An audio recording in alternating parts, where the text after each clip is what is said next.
नमस्कार श्रोते हो. साहित्य पंढरी या कथाकथन चॅनलवर तुम्हा सगळ्यांचं मनापासून स्वागत. श्रोते हो, तुम्ही ऐकताय ज्योती पुजारी लिखित मनाचे बंद दरवाजे ही कादंबरी आणि आज ह्या कादंबरीचा शेवटचा अर्थात भाग 15वा. तू अजून जागी कशी? माझा नवरा दुसऱ्याच्या दुःखांवर उपचारांचा उतारा शोधतो. त्या दुःखांच्या नोंदी आपल्या डायरीत नोंदवताना रात्र रात्र जागा असतो. अस्वस्थ असतो तो. मग त्याची अस्वस्थता मला बेचैन करते. मग मला झोप कशी येणार? सल आहेच ग, तो दूर करण्याचा माझा प्रयत्न मी माझ्या परीनं करतोय. आता झोपा की शांत. दिवस उजाडला की तुमचं रहाटगाडगं परत सुरू होणार. रहाटगाडगं, एकदम बरोबर शब्द वापरलास. मनोरुग्णांच्या मनाचा तळ खोल विहिरीसारखा असतो, अथांग. त्या तळाशी काय काय आहे ते शोधण्यासाठी प्रयत्नांचं रहाटगाडगं सुरू ठेवायचं. काय लेखक बिखक व्हायचा विचार आहे का काय? माधवीनं डॉक्टर कार्तिक जोशींच्या पत्नीनं विचारलं. डॉक्टर काही बोलले नाहीत. त्यांच्या डोळ्यासमोर रेणुकाचा निश्चयी आणि करारी चेहरा येत होता. दिवाकर केणींनी महत्प्रयासांनी शुभांगीला डॉक्टर कार्तिक जोशींच्या शांती नर्सिंगमध्ये आणलं. शुभांगीशी बोलल्यानंतर काही गोष्टींचा उलगडा झाला. शुभांगी तिच्या 8 भावा बहिणींमधली 5 नंबरवर असलेली. शुभांगीच्या वडिलांची साऱ्या गहारावर दहशत वाटावी एवढी जरब होती. शुभांगी आणि तिच्या बहिणींना ओटीवर यायची सुद्धा मोकळीक नव्हती. मुलींना पदवीपर्यंत शिकवलं एवढं पोरींचं नशीब. शुभांगीच्या मोठ्या बहिणीला लग्नानंतर सासरी त्रास होत होता. मला इथून घेऊन जा, नाही तर हे लोक मला मारून टाकतील असं म्हणायची. कधी माहेरी आली तर सांगायची, रडायची. पण चुलीतलं लाकूड चुलीतच जळायला पाहिजे असं म्हणत तिच्याकडे दुर्लक्ष केलं गेलं. तिला तिच्या सासरच्यांनी जाळून मारली तेव्हा ती 2 महिन्यांची गरोदर होती. शुभांगीला तिच्या बाबांचं वागणं अजिबात आवडलेलं नव्हतं. रूढी परंपरांना आणि स्वतःच्या प्रतिष्ठेला प्राणापलीकडे जपणारे ते एक सधन कास्तकार होते. शुभांगीच्या आईला घरात काडीची किंमत नव्हती किंवा कुठलेही निर्णय घ्यायचं स्वातंत्र्यही नव्हतं. गर्भारपणाच्या बाळंतपणाच्या चक्रात फिरताना तिची अवस्था चरकातून काढलेल्या उसाच्या चिपाडासारखी झाली होती. शुभांगीला या सगळ्याचा राग. वडिलांच्या हुकुमशाही विरुद्ध बंड करावं असं तीव्रतेनं वाटायचं. पण वडिलांचा खणखणीत करडा आवाज ऐकला की तिच्या मनातला लाव्हा मनातच धुमसत राहायचा. त्यामुळे ताईच्या बाबतीतलं बाबांचं धोरण तिला आवडलं नाही तरी ती त्यांना विरोध नाही करू शकली. मुलगी परत आली तर आपली प्रतिष्ठा धुळीला मिळेल. बाकीच्या मुलींची लग्न होणं कठीण म्हणून त्यांनी मोठीला आसरा दिला नाही. काळ बदलला आहे, काळाप्रमाणे वागायला पाहिजे असं शुभांगीला वाटायचं. पण हे सगळं त्यांच्यासमोर बोलणं तर दूर राहिलं, त्यांच्या समोर ती उभी राहायची नाही. मग ती आतल्या चिडायची, संतापायची, कुढायची. तेव्हाच कधीतरी मानसिक विकाराकडे तिची वाटचाल सुरू झाली. तशीही ती फार बडबडी कधी नव्हतीच. आतल्या आत मिटताना ती धुमसत राहिली.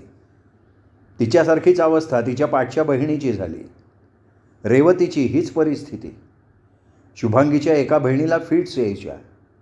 तिचा आजार लपवून शुभांगीच्या वडिलांनी तिचं लग्न करून दिलं. पण लग्नानंतर जेमतेम महिनाभर ती सासरी नांदली.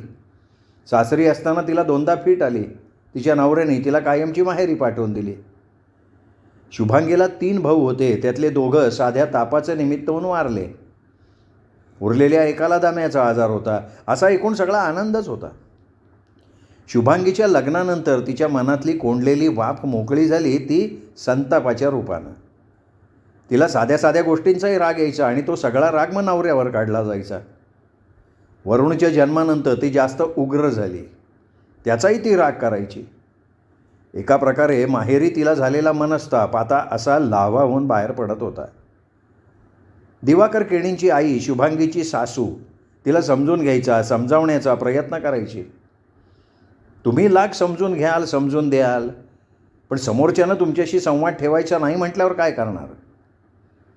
वाटलं होतं की आई झाल्यानंतर हिच्या स्वभावातला उग्रपणा कमी होईल, पण तिथेही त्या सगळ्यांची निराशा झाली. आता शुभांगीच्या रागाचं लक्ष वरुण ठरलेला होता. तिला वरुणला तिच्या इच्छेप्रमाणे घडवायचं होतं. आपल्या मुलाला वरुणला वाढवण्याचे तिचे स्वतःचे काही नियम होते, त्यात कोणी मध्ये ढवळाढवळ केलेली तिला चालायची नाही. शिस्तीच्या नावाखाली आपण आपल्या मुलाचा मानसिक छळ करतोय याची तिला जाणीवच नसायची. मग त्याची जराही चूक नसताना त्याला जब्बर शिक्षा देण्याएवढी तिला मोठी वाटायची. ती असं का करते याचं उत्तर आत्ता दिवाकरला मिळालं, पण आता फार उशीर झालेला होता. बाबांनी दुपार करून शुभांगीला डॉक्टर कार्तिककडे नेलं. शुभांगीचं समुपदेशन चालू झालं. वरुणचे उपचार सुरूच आहेत. सॉरी रेणू, मी तुला असं बोलायला नको होतं. मला मध्येच असं काय होतं कळत नाही गं. तू म्हणतेस ना तेच खरं आहे. माझा मेंदू पार कामातनं गेला आहे. वरुणनं रेणुकाचे हात हातात घेत तिची माफी मागितली. वरुण, आता हे नेहमीचंच झालं आहे नाही? प्लीज ना रेणू, मला समजून घे गं. आत्तापर्यंत तेच केलं मी. माझं चुकलं ना. तू सांगशील ती शिक्षा भोगायला मी तयार आहे, पण तू मला सोडून जाऊ नकोस. मी तुला सोडून जाणार हे तुला कोणी सांगितलं? कोणी सांगितलं नाही, मला वाटलं. मला आजी दिसते ग, खरंच दिसते. ती मला आवाजही देते. वरुण, ते भास आहेत. हे भास आहेत, हे मी नाही. आता हे तू स्वतःला सारखं सांगायचं, मला आजी दिसते हा भास आहे, कारण आजी या जगात नाहीच आहे. तिचा आवाज ऐकू येतो हा मला होणारा भास आहे. बघ, तू असं स्वतःला बजावून सांगत राहिलास ना की परत तुला असले कसले भास होणारच नाहीत. पण तू मला सोडून जाणार नाहीस ना? नाही जाणार. वरुण, आपण माझ्या आईकडे जाऊ. बऱ्याच दिवसात आईची भेट नाही झाली. तुझ्या आजारपणात ती हॉस्पिटलमध्ये यायची. तू घरी आल्यानंतर तिची तब्येत बिघडली, तिचं BP वाढलं. मी 1-2 दिवसाआड तिला जाऊन भेटून येते. आज तू चल की माझ्याबरोबर, तुला बघून तिला बरं वाटेल. चल चल जाऊयात आपण. वरुण पटकन कपडे बदलून आला. रेणुका तयार व्हायला खोलीत आली. वरुण व्हरांड्यातल्या झोपाळ्यावर बसून झोके घेतोय. समोर अंगणात शुभांगी फाटकाशी पलीकडच्या दुर्वे आजींची बोलत उभी आहे. वरुण बाळा, आजी दाराशी उभी आहे. नाही, आजी नाही आहे. रेणुका म्हणाली, आजी या जगात नाही आहे. आजी हा एक भास आहे. आजी मेली तेव्हा तिला खूप फुलांचे हार घातले होते. कोणीतरी मला गर्दीतनं ओढत शांत झोपलेल्या आजीजवळ आणलं होतं. आजी मेली. आजी मेली याचा त्याला जबर धक्का बसला होता. त्यावेळी त्याला रडणं सुचेना. आजी आता या जगात नाही. तो स्वतःशी पुटपुटत होता. वरुणला खूप रडायला येत होतं, पण डोळे कोरडे होते. त्याच्या आजीचा याच्यावर एवढा जीव होता. आजी गेल्याचं याला काडीभाराचं दुःख झालेलं दिसत नाही. त्याच्या डोळ्यात बघा, टिप्पूसभर पाणी नाही. कोणीतरी कुजबुजत्या आवाजात बोललं होतं, ही वेळ आहे का असलं काही बोलायची? कोण बोललं रे हे? हा आवाज मनू काकाचा. मनू काका हा बाबांचा मावस भाऊ. त्याचं नाव मनोहर, पण सगळे त्यांना मनू म्हणायचे. आजी सोडून गेली. रेणू सोडून गेली तर वरुण चहा घ्यायला ये रे, रेणूनं आवाज दिला. वरुणवर मानसोपचार सुरू आहेत. त्याच्यासाठी कराव्या लागणाऱ्या खर्चात आता त्याच्या आईवर सुरू केलेल्या मानसोपचाराच्या खर्चाची भर पडली आहे. बाबांच्या तुटपुंजा पेन्शनमध्ये दर महिन्याचा घरखर्च बसवताना खर्चाची ओढाताण व्हायची. बाबा, मी जॉब करायचं म्हणते आहे. रात्री सगळे एकत्र जेवायला बसले असताना तिने सुतोवाच केलं. सासऱ्याच्या लाडक्या सुनबाईंना आता नोकरीचे डोहाळे लागले वाटतं. शुभांगी कुत्सित हसत म्हणाली. रेणूनं त्यांच्याकडे लक्षच दिलं नाही. माझी काही हरकत नाही आहे, पण वरुणला सांभाळून तुला नोकरी करणं कितपत जमेल ते बघ. अरे मी काय तानं बाळ आहे का की मला सांभाळायला लागतं? काहीतरी बोलताय म्हणजे काय? अरे तसं नाही. तसंच आहे वरुण. अरे तुला एकदा वेडा करून घरात डांबलं की ही नोकरीच्या नावावर बाहेर उंडारायला मोकळी. शुभांगीचा मूळ स्वभाव काही सुटत नाही. तू जरा गप्प बस बरं का. रेणुका, तू माझ्यासाठी सुद्धा एक जॉब बघ. माझा पहिला जॉब. वरुण जेवताना तो विषय नको आहे. त्याच आठवणी रिवाइंड करून तिला त्याचा मूड घालवायचा नाही आहे. हे बघ वरुण, आपण नक्की तुझ्या नोकरीसाठी प्रयत्न करू, ओके? बाबांनी त्याला आश्वासन दिलं. त्यानंतर तो विषय तिथे संपला. रेणुका रोजच्या वर्तमानपत्रात नोकरीच्या जाहिरातीच्या माध्यमातून नवीन नोकरीचा शोध घ्यायला लागली. सुदैवानं तिला फार दिवस नोकरीची वाट पाहायला लागली नाही. एका जाहिराती तयार करणाऱ्या कंपनीत तिला पार्ट टाईम जॉब मिळाला. नोकरीच्या निमित्तानं 4-5 तास ती घरातनं बाहेर असायची. ती घरात नसताना वरुण काय करत असेल, त्याला परत अटॅक आला तर बाबा एकट्यानं कसं सावरतील त्याला, या विचारांनी तिचं चित्त सैरभैर झालेलं असायचं. तिच्या नोकरीच्यामुळे घराला आर्थिक हातभार लागला, पण रेणुकाचं मन त्या नोकरीत रमेना, कारण सतत डोक्यात वरुणचेच विचार असायचे. त्याला पहिल्यांदा पाहिलं तेव्हाच ती त्याच्या प्रेमात पडली होती, पण लग्नानंतर जे काही रामायण महाभारत घडलं तेव्हा सगळ्यांनी तिला घटस्फोटाचा सल्ला दिला. त्यांच्या नात्यात ताण आला होता. त्यावेळी कितीदा तरी तिच्या मनात त्याच्यापासून दूर जाण्याचा विचार आला, पण तो तिने निग्रहानं दूर सारला. वरुणला मानसिक आधाराची गरज आहे हे तिच्या लक्षात आलं होतं. वरुण डायनिंग टेबलची खुर्ची पुढे ओढून आरामात खुर्चीवर बसला. रेणुकाने त्याच्यासमोर चहाचा कप ठेवला. वरुणच्या चेहऱ्यावर कुठलाही संभ्रम नाही, गोंधळ नाही. आईबाबा चहा घ्यायला येत आहे ना? रेणुकानं आईबाबांच्या खोलीच्या दाराशी जात त्यांना आवाज दिला आणि ती परत स्वयंपाकघरात आली. आई खोलीतनं बाहेर आल्या, वरुणच्या समोरच्या खुर्चीत बसल्या. रेणुकानं शुभांगीचा चहाचा कप त्यांच्या पुढ्यात ठेवला आणि दुसरा कप बाबांसाठी म्हणून त्यांच्या कपाच्या बाजूला ठेवला. हा दुसरा कप कोणाचा आहे का? आईंनी तिराईतासारखं विचारलं. बाबांचा. चहा घ्यायला ते घरात असायला हवेत ना, ते कधीच बाहेर गेलेत. तुम्ही दोघं तुमच्या खोलीत ढाराडूर झोपला होतात. घरात कोण आलं काय, गेलं काय, तुम्हाला काही खबर बात नसते. आम्ही दोघं आहोतच तुमच्या घराचे राखणदार. शुभांगीचं तिरसट बोलणं ऐकताना वरुणच्या कपाळावर आठ्या उमटल्या. वरुण, तुला अजून चहा हवा आहे? रेणुकानं त्याचं लक्ष दुसरीकडे वळवायला मुद्दाम विचारलं. तू घे, मला नकोय. चहाचा कप हातात घेऊन तो मागच्या अंगणात जाण्यासाठी उठला. तेवढ्यात रेणुका, वरुण इकडे या, बाबांचा आवाज आला. पाठोपाठ त्यांनी कोणाला तरी दिलेल्या अरे हळू, सावकाशात आणा अशा सूचनाही ऐकायला आल्या. रेणुका तिच्या हातातला चहाचा कप टेबलवर ठेवून हॉलमध्ये आली. तिच्या पाठोपाठ वरुण आला. बाबांच्या मागे 2 मजूर संगणकाचं मोठं खोकं हातात धरून उभे आहेत. रेणुका, तू म्हणाली होतीस तसा कॉम्पॅक्टचा लॅपटॉप आणि प्रिंटर पण आणलाय.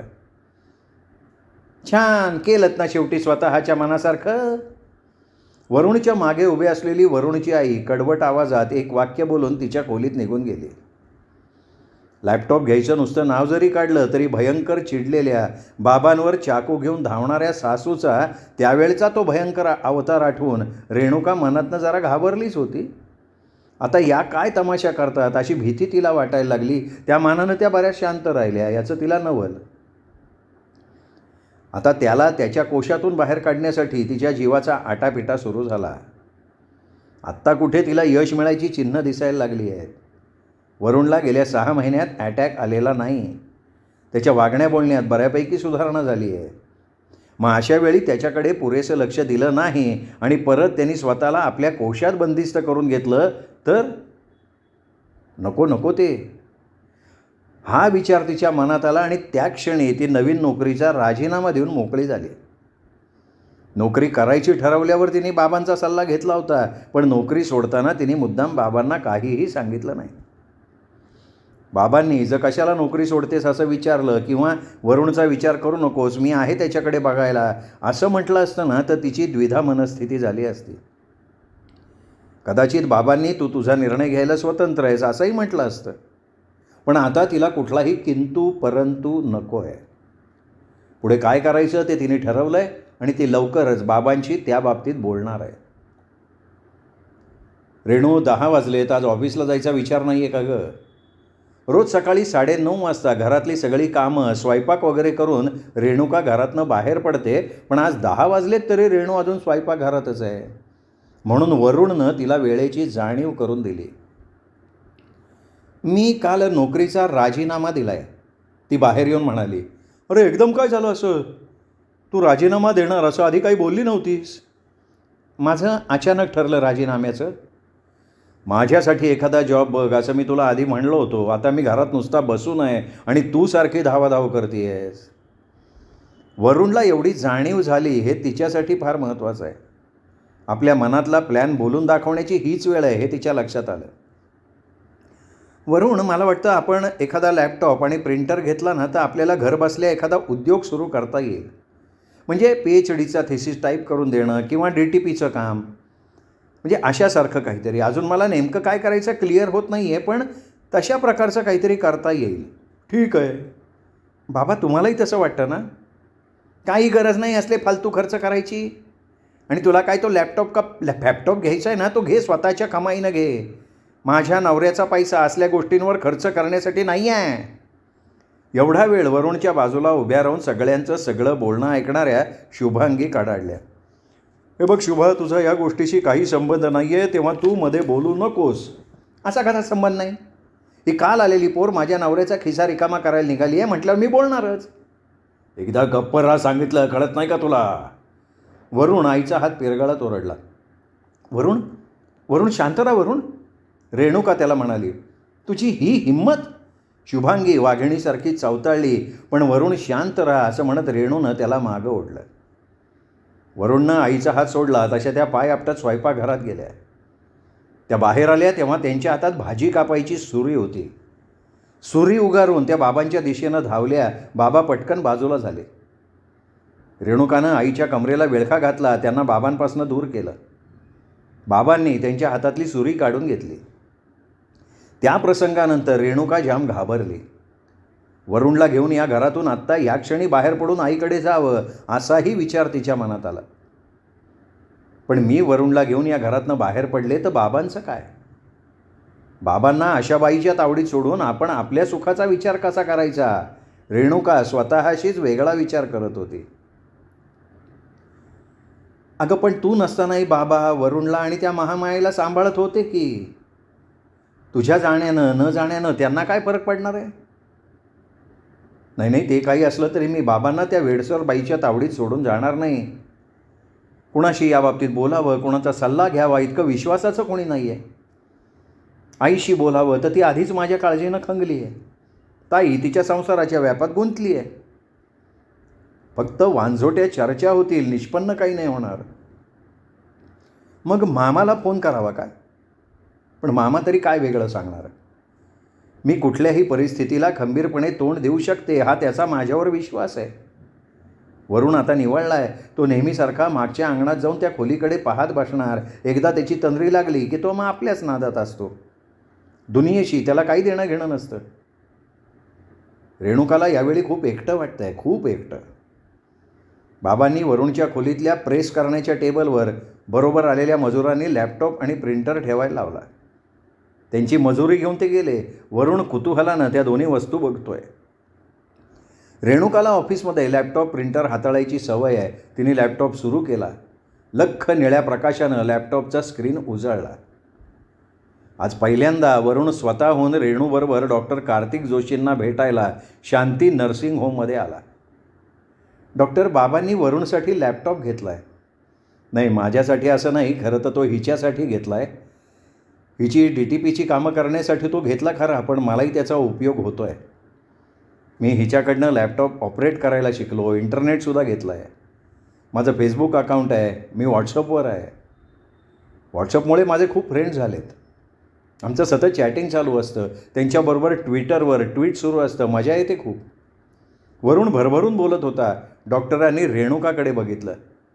त्यांच्या डोळ्यातले शेवटी तू जिंकलीस हे भाव तिला सहज वाचता आले. तिच्या समोरचा वरुण आत्ता वेगळाच होता. जसा तिला हवा होता तसा असलेला हा वरुण. वरुण रेणुका मागच्या अंगणातल्या स्वयंपाकघराच्या पायरीवर बसले. पलीकडच्या देशपांडेंच्या अंगणात भुलाबाईची गाणी रंगात आली आहेत. अंगणात चौरंगावर ठेवलेली शंकर पार्वतीची मातीची मूर्ती, मूर्तीला घातलेले सुगंधी फुलांचे गजरे, समोर लावलेलं निरांजन, उदबत्त्यांचा मंद गंध. देशपांडेंच्या लेकीची देवीची आज आसनी आहे. जमलेल्या देवीच्या मैत्रिणींनी हातात हात धरून फेर धरला. किंद्र्या उंच आवाजातल्या भुलाबाईच्या गाण्याचे सूर म्हटले. कारल्याचं बी पेरगबाई सुनबाई मग जा आपल्या माहेरा. कारल्याची बी पेरली हो सासूबाई, पेरली हो सासूबाई, आता तरी धाडाना माहेरा माहेरा. ही गाणी लिहिली गेली तेव्हा सुनांच्या नशिबात कारल्याचा वेलच असणार आणि तो कडवटपणा त्यांच्या जगण्यात उतरत असणार. रेणुका, आपण ही समोरची खोली पाडून टाकू, त्या जागी कलमी आंब्याची झाडं लावू. कशी वाटते माझी आयडिया? वरुण, खूप छान आयडिया आहे, मस्त. कलमी आंबा लावायची कल्पना एकदम पटली. वरुणच्या आईनं या खोलीत एक असहाय्य आयुष्याचं गाठोडं करून भिरकावून दिलं होतं. कलमी आंबा एका नव्या शुभसंकेताची सुरुवात असणार. पोरींनी सुरू केलेलं कारल्याच्या बीचं गाणं आता शेवटाकडं आलं आहे. आण फणी घाला वेणी जाऊ द्या राणी माहेरा माहेरा. वरुणच्या बंद मनाची दारं आता जरा जरा उघडली जात आहेत. रेणुका सन्मानानं त्या उघड्या दारातून त्याच्या हृदयात प्रवेश करणार आहे आणि एका शहाण्या नवऱ्याची बायको म्हणून माहेरी जाणार आहे. पण 4 दिवसाच्या माहेरपणाला, कायमची नाही काही. श्रोते हो, ही होती ज्योती पुजारी यांची कादंबरी मनाचे बंद दरवाजे. कादंबरी तुम्हाला आवडली असेल माझी खात्री आहे. या कादंबरीचे व्हिडिओ आपल्या मित्रपरिवारात, नातेवाईकात शेअर करा. आणि हो, चॅनल सबस्क्राईब करायचं चुकून राहिलं असेल तर चॅनल तेवढं सबस्क्राईब करा. पुन्हा भेटूयात अशाच उत्तम कादंबरीसह. तोपर्यंत नमस्कार मित्रहो.